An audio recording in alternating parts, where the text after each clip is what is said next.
livre de Daniel. Autrement dit, c'était le seul ange qui avait la capacité d'avoir l'apparence pleinement d'un homme, bien que les anges peuvent se métamorphoser. Mais lui, son attitude, lorsqu'on le regardait, on pouvait sembler que c'était un homme. La Bible dit que lorsqu'il est apparu ou lorsqu'il est rentré dans la maison de Marie, il ne lui est pas apparu comme un homme, premièrement. La Bible dit que l'ange est entré dans la maison de Marie. Autrement dit, l'ange n'est pas apparu, il est entré. Autrement dit, certainement qu'il est entré par la porte. Parce qu'il avait l'apparence d'un homme. Beaucoup de personnes pensent que la visitation de l'ange à Marie, l'ange était apparu de manière spectrale à Marie. Non. La Bible dit que l'ange est entré dans la maison là où Marie était et a trouvé Marie à saluer Marie. Mais la Bible me dit ceci, que pour avoir exercé l'hospitalité, certains ont logé des anges chez eux. Je comprends une chose, c'est que Marie devait être une femme qui était hospitalière. Demande à ton voisin, est-ce que tu es hospitalier? Non. Non, hospitalier veut simplement dire, est-ce que tu sais recevoir des gens? Parfois, Dieu n'envoie pas certaines personnes vers vous parce que vous ne savez pas comment les recevoir. Parfois, Dieu ne permet pas de rentrer en contact avec certaines personnes parce que vous ne savez peut-être pas comment les recevoir. Parce que lorsque Gabriel est apparu, il n'était pas apparu comme étant l'ange que vous pensez. Lorsque tu vois Gabriel, tu peux le croiser dans la rue parce qu'il ressemble à un homme. Lorsque tu veux croiser Gabriel dans la rue, tu peux penser que c'est un jeune homme ou une jeune femme, mais celui qui est en face de toi est celui dont Dieu lui-même a envoyé pour toi. Je veux que quelqu'un prenne la conscience ce matin que les anges de Dieu sont une réalité dans l'Église.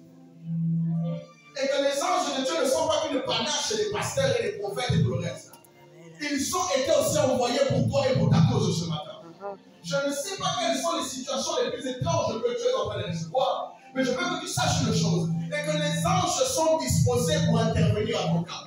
La Bible dit dans le livre de Hébreux, ne sont-ils pas les êtres, des serviteurs envoyés par Dieu pour rendre service auprès de ceux qui héritent du salut? Si tu es enfant de Dieu, que tu as la certitude que Dieu est ton Dieu, les anges c'est pour toi.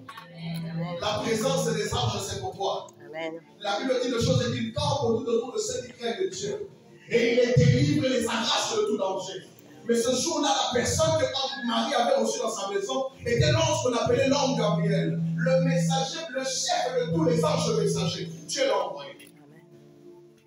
Je vais vous dire une chose, c'est que les anges ne sont pas simplement des êtres invisibles. Ils sont aussi des êtres visibles. Et ce matin, la Bible nous fait comprendre une chose, c'est qu'il a fait de nous autres, ses serviteurs, comme étant semblables aux anges. Les serviteurs de Dieu sont à l'image des anges visibles que vous ne voyez pas. Est-ce que je parle bien ce matin? Amen. Je veux dire, je répète encore une chose. L'homme de Dieu, toutes les fois que tu rencontres un homme de Dieu, sache que devant toi, tu as un ange de venir annoncer à quelqu'un une bonne nouvelle. La Bible dit une chose, c'est que pendant que Marie étrangement n'était pas surpris par l'ange. La Bible dit qu'ils ont commencé à échanger. Et pendant qu'ils échangeaient, l'ange a commencé à saluer Marie. Marie, je te salue, toi qui as trouvé grâce aux yeux de Dieu. Mais ma Bible me fait comprendre une chose, c'est que la ville dans laquelle où se trouvait Marie était la ville de Nazareth. Pour ceux qui lisent la Bible, vous comprendrez que Nazareth n'a jamais été mentionné dans l'Ancien Testament. Et les chercheurs, pour certains chercheurs, disent que Nazareth n'a jamais existé. Parce qu'on n'a pas retrouvé beaucoup de traces de la ville de Nazareth. Or, la Bible dit, l'ange a été envoyé dans une ville qu'on appelait Nazareth. Si vous lisez le livre de l'ange de Jean, la Bible dit que Philippe est en train de parler avec Nathanaël, et Nathanaël dit à Philippe, je veux bien rencontrer le Messie que tu me dis qui a été envoyé. Mais il n'y a rien de bon qui sort de Nazareth. Écoutez-moi. Les anges sont envoyés pour ceux qui sont faibles. Dieu libère sa grâce sur ceux qui n'en peuvent plus. Et Marie a reçu le message que la grâce de Dieu a été faite sur elle. La grâce de Dieu, Dieu l'accorde à ceux qui n'en peuvent plus. La grâce de Dieu, Dieu l'accorde à ceux qui ne sont rien. La grâce de Dieu, Dieu l'accorde à ceux qui sont limités. Or, ce jour-là, on se retrouve dans la ville de Nazareth. Une ville dans laquelle rien de bon ne semble sortir. Je vais dire à quelqu'un et annoncer une bonne nouvelle en tant que l'ange de la maison. Que la grâce de Dieu est faite pour toi et qu'elle te localisera ce matin. Je priais Dieu ce matin et je disais, Seigneur, que personne ne quitte cette salle sans que ta grâce est localisée. Écoute-moi, il y a quelque chose d'étrange qui est lié à cette grâce. La Bible dit une chose, et pendant que l'ange était en train de parler avec Marie, elle expliquait à Marie comment est-ce que l'enfant allait naître. La Bible dit une chose, c'est que l'ange est en train de dire à Marie, Marie, le Saint-Esprit descendra sur toi. La puissance du Très-Haut va te recouvrir de son nom. Or, la puissance de Dieu a un prix. Il y a comment ça, la puissance de Dieu a un prix. La puissance de Dieu. Il y a comment ça que la puissance de Dieu coûte cher. La puissance de Dieu coûte cher. Alors que la puissance de Dieu coûte cher, Amen. la grâce a qualifié quelqu'un qui n'avait pas gêné de recevoir la puissance de Dieu. La première personne qui a reçu pleinement la puissance de Dieu, ce n'était même pas Jésus dans Matthieu chapitre 4. La première personne à avoir expérimenté la puissance de Dieu, c'était Marie. La Bible dit une chose, son fils a dû jeûner et prier pour recevoir la puissance. Mais lorsque la grâce te localise, elle te donne des choses pour lesquelles tu n'as pas fait d'effort. Amen. Non. Lorsque la grâce de Dieu repose sur toi, là où les autres doivent faire des efforts, tu ne feras pas d'efforts.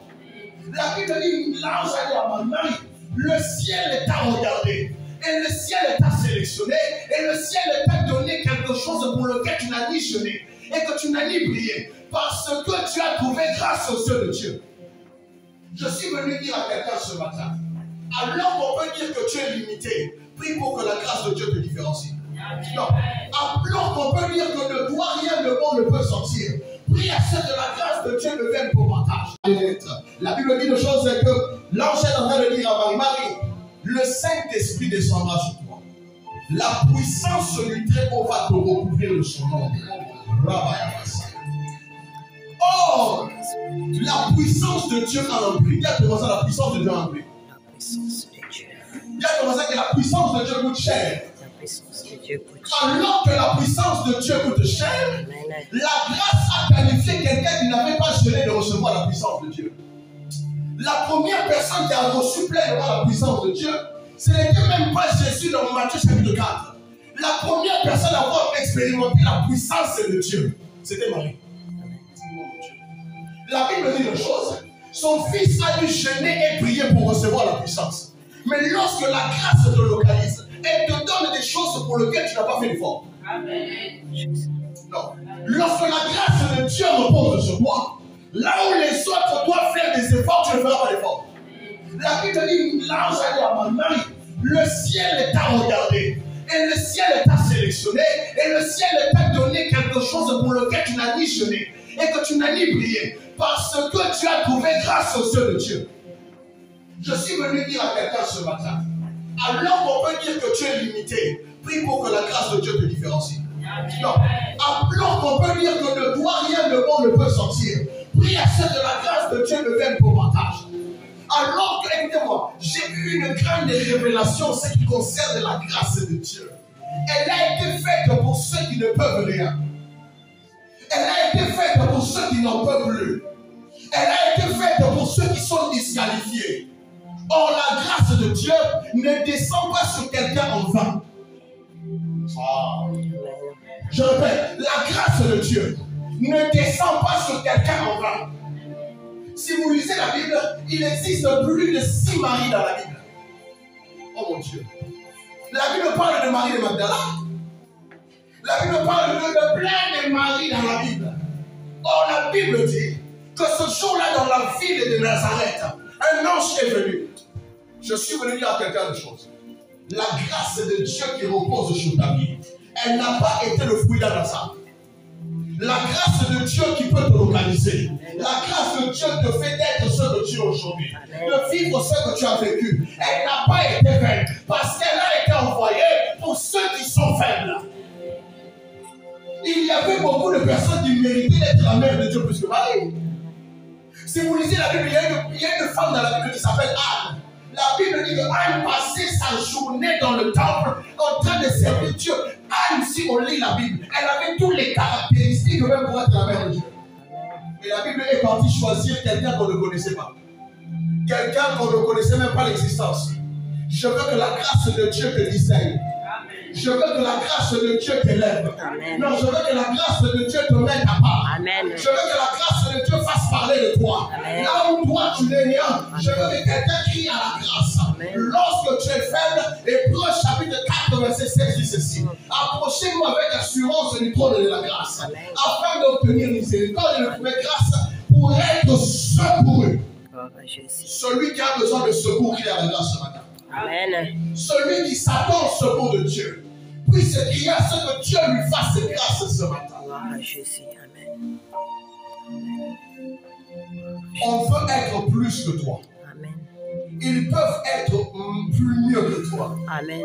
Ils peuvent posséder au-delà de ce que toi tu possèdes. Amen. Mais je vais te dire une chose, c'est que la chose qui te différencie d'eux, c'est la portion de grâce que tu as reçue. C'est la portion de la grâce de Dieu qui repose sur toi. Quand les choses deviennent compliquées, je veux que tu pries, que tu dises à Dieu, Seigneur, fais-moi grâce. Est-ce que quelqu'un peut dire avec moi, Seigneur, fais-moi grâce? Fais-moi grâce, Seigneur. Non, est-ce que tu peux dire à Dieu, Seigneur, fais-moi grâce? Non, encore une fois, tu peux dire à Dieu, Seigneur, fais-moi grâce. Il y a quelqu'un qui a besoin de la grâce de Dieu ce matin.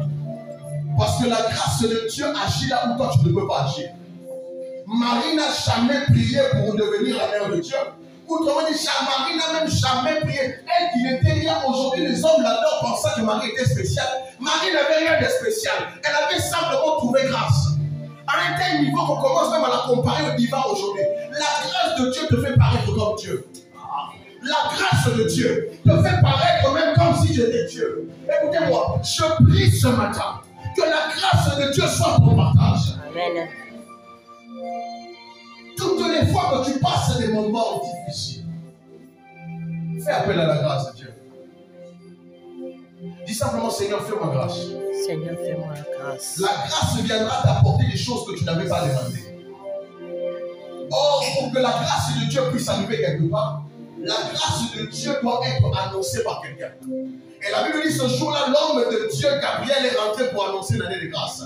C'est ainsi Jésus dira que l'Esprit du Seigneur est sur moi. Parce qu'il m'a ouvert pour annoncer une année de grâce. La grâce de Dieu, elle s'annonce comme quelque chose à venir. Et je me tiens ce matin du haut de mon hôtel pour celui qui est prêt à le recevoir. Année de grâce ce matin. Qu'une année de grâce touche ta famille au nom de Jésus. Je dis que je décrète et je déclare qu'une année de paix et de grâce visite tes finances au nom de Jésus. Toutes les fois que la grâce de Dieu a apparu, il y a toujours eu quelqu'un pour l'annoncer. Toutes les fois que la grâce est apparue, il y a toujours eu quelqu'un pour annoncer les choses à venir. Et je prie Dieu pour la vie de quelqu'un. Que cette année soit une année de grâce. Que cette année soit une année de grâce. Que cette année soit une année de grâce. Que cette année soit une année de grâce pour quelqu'un. Puisque la grâce de Dieu ne se trompe pas d'adresse. La grâce de Dieu est l'évidence que Dieu est avec toi. Toute personne sur qui repose la grâce de Dieu, c'est un signe que Dieu t'a choisi et que Dieu est avec toi. Toutes les fois que tu vois les choses, tu ne forces pas, tu ne fais pas d'effort. C'est la grâce de Dieu qui travaille avec toi. Sache une chose, ce n'est pas toi qui es en train de le faire, c'est Dieu qui le fait avec toi. La grâce de Dieu est l'évidence que Dieu est avec toi et de ton côté. Ne cherche pas l'approbation des hommes, cherche la grâce de Dieu. Ne cherche pas à ce que tout le monde te valide, mais cherche à ce que la grâce de Dieu repose sur toi. Ne cherche pas à ce que tout le monde te dise que ce que tu fais est bien. Crois-moi que lorsque Dieu est avec toi, ils sauront que ce que tu fais est excellent.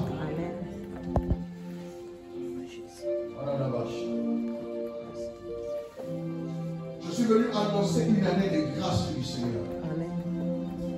Et avant la fin de ce culte, je prierai pour certaines personnes. Et c'est ce que le Seigneur me mettait à cœur encore ce matin. D'annoncer et de déclarer une année de grâce sur la vie de quelqu'un. Là où toi tu deviens limité, que la grâce de Dieu devienne ton partage au nom de Jésus. Je veux que tu t'appuies sur la grâce de Dieu comme étant une aide qui ne faillit jamais. Mais il y a quelque chose qui m'a toujours choqué dans ce verset. Parce que la Bible dit une chose, est que Marie demande à l'ange, tu es en train de m'annoncer que l'Esprit du Seigneur va descendre sur moi. et que l'Esprit du Seigneur encore va me féconder. Mais la question que je me suis toujours posée, quand est-ce que cela s'est fait? Quand est-ce que le Saint-Esprit est descendu sur Marie et que l'enfant est rentré dans le ventre? Qui s'est déjà posé cette question? Vous lisez la Bible réellement sans lire la Bible. L'ange est en train d'annoncer à Marie que l'Esprit de Dieu va descendre sur toi. Et que le même Saint-Esprit va faire en sorte que tu conçoives un enfant. Et cet enfant-là sera appelé le Fils du Dieu très haut. Mais pour que cela soit possible, la puissance du Saint-Esprit descendra sur toi. Écoutez-moi. Alors que l'ange était en train de parler, au même moment, le Saint-Esprit était en train d'agir. Vous avez déjà vu ça? Au même moment que l'ange était en train de parler, au même moment, le Saint-Esprit était en train d'agir. La Bible dit ceci, et que Dieu veille à sa parole pour l'accomplir. La Bible dit ceci, et que Dieu court derrière sa parole pour l'accomplir.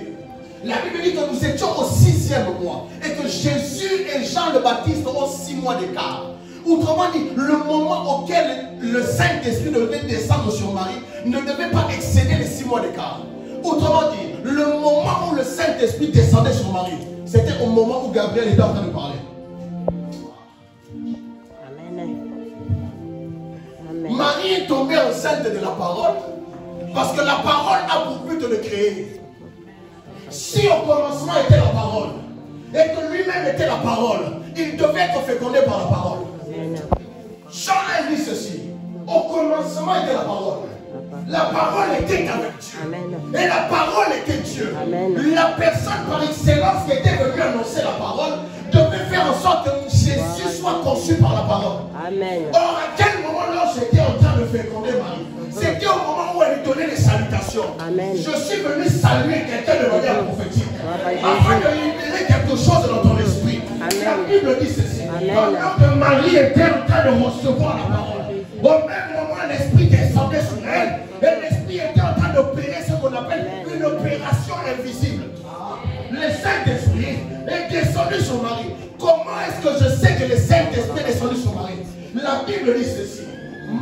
Gabriel a dit à l'ange, Gabriel a dit à Marie, le Saint-Esprit descendra sur toi et la puissance de Dieu te saisira. Or, lorsque tu reçois la puissance de Dieu, la puissance de Dieu ne se cache pas. La puissance de Dieu est visible.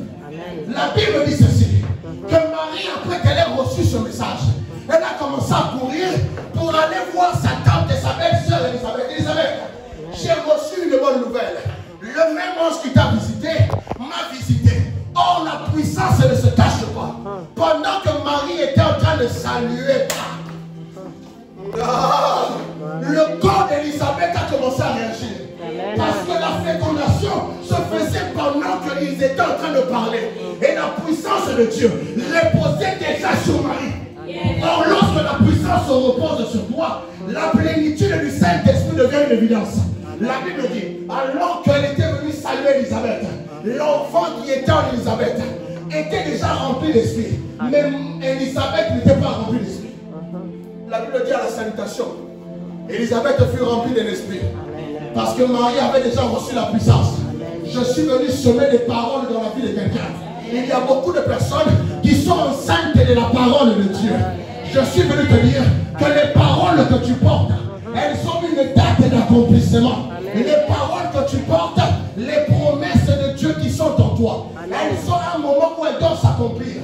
Or, la naissance et la fécondation de Marie s'est fait en un jour. Pourquoi? Parce que rien n'est impossible à Dieu. Amen. Tout ce que tu as reçu comme promesse peuvent devenir une réalité aujourd'hui.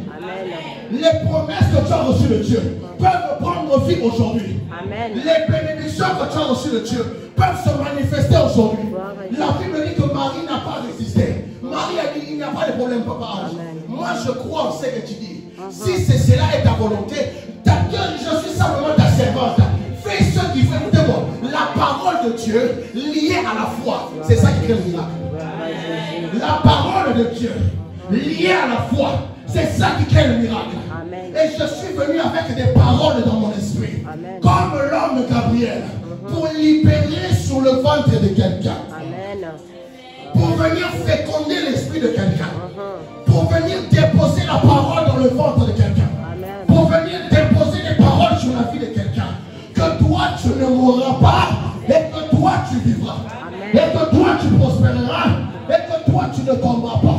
Ézéchiel dit ceci. Dieu demande à Ézéchiel.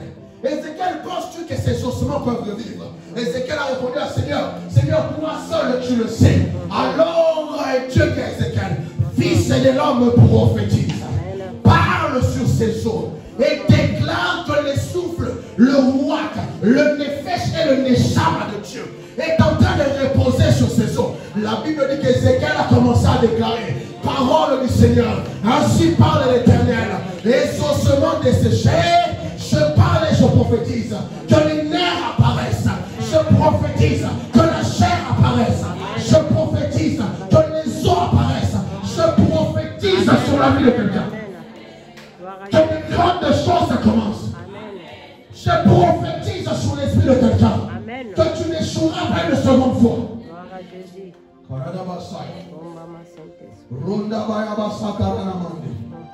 La parole de Dieu, elle vient pour féconder l'esprit.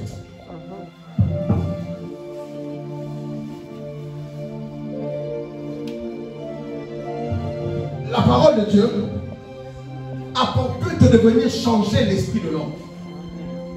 Lorsque la parole de Dieu est libérée, elle vient pour te transformer. Or, il faut que la parole soit liée à la foi. Beaucoup de personnes pensent que Dieu ne fait rien. Dieu ne fait rien pour vous parce que vous n'avez pas la foi en sa parole. L'erreur qu'avait commis Zacharie, Marie n'avait pas commis la même erreur de douter. Marie avait cru à l'insigne éternel de Gabriel la première fois. Je suis venu en tant qu'homme de Dieu ce matin. Ce jour-là, à Nazareth, Dieu avait envoyé l'homme de Gabriel. Mais dans la ville de Limoges, un certain 27 ou 28 janvier, Dieu envoie son ange. Et je me tiens en tant que l'ange d'Élohim aujourd'hui. Et je lève ma main droite de manière prophétique. Et je libère les paroles de mon esprit. Que tu ne tomberas pas une seconde fois. Que là où ta famille a échoué, tu n'échoueras pas. La seule chose que j'attends de toi, c'est que tu le reçoives au nom de Jésus. Marie a reçu la parole et la parole a été fécondée. Or, la parole que je suis en train de libérer est accompagnée de la puissance du Saint-Esprit. Je déclare que les malades guérissent. Je déclare que les malades guérissent. Je déclare que les malades guérissent. Je déclare que les malades guérissent. La Bible dit que la parole de l'Éternel ne sort pas et ne retourne pas à Dieu sans qu'elle ait produit de l'effet. Celui qui est prêt à recevoir, qu'il ne gaspille pas la parole. Je déclare et je prophétise. Ainsi parle l'Éternel. Que les malades guérissent. Alors la masse.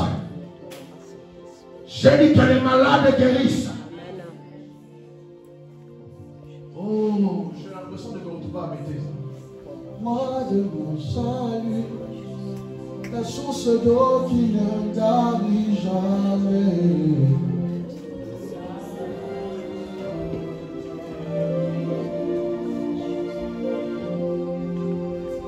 Roi de mon salut, la source d'eau qui ne tarit jamais.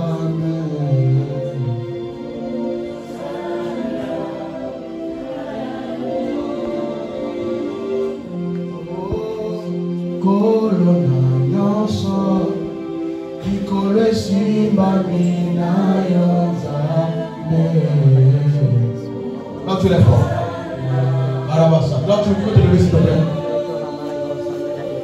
Oh, roi de mon salut, la source d'eau qui ne tarit jamais.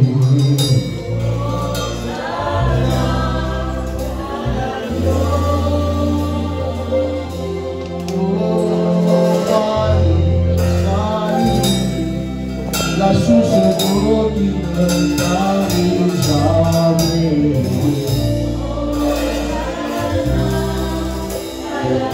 Alabasata. Oh,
Je ne sais pas si tu t'attends à Dieu ce matin, mais je sens que Dieu va te visiter ce matin.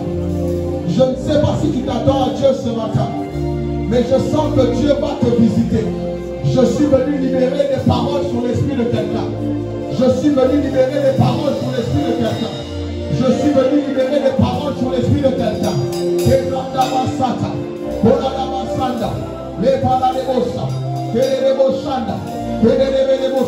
Randa baya baba, tora la bashanda, rende bobo seke, ikara la masata, ronda baya bose, ikara la bande, ronda baya baba, kara la baya bonda, reke te te te te te, karata baya mande, ikara, oh gloire, kara bashanda, reba bosata la baba, kara la bosata. Je prophétise sur ton esprit que mon Dieu t'emmène loin. Je prophétise sur toi de la même manière que ta prière est donnée. Je viens te donner une salutation prophétique. Je viens créer ce qui n'existait pas et je la mets à l'existence au nom de Jésus. Je viens imposer une nouvelle loi, quelles que soient les lois anciennes qui ont pu être établies dans ta vie. Je prophétise et je déclare que cette année ne s'éterminera pas comme elle a commencé. De la même manière que Gabriel a prophétisé, l'homme de Dieu, je me tiens encore à Dieu et je prophétise sur ta vie que les choses nouvelles commencent. J'ai que des choses nouvelles commencent. J'ai que des choses nouvelles commencent. De la même manière et que la puissance de Dieu te lève au nom de Jésus. Et que la puissance de Dieu et que la puissance de Dieu devienne notre place ce matin. Et je plains mon Dieu que sa main de Que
le ventre de Marie était visité, que ton ventre aussi soit visité.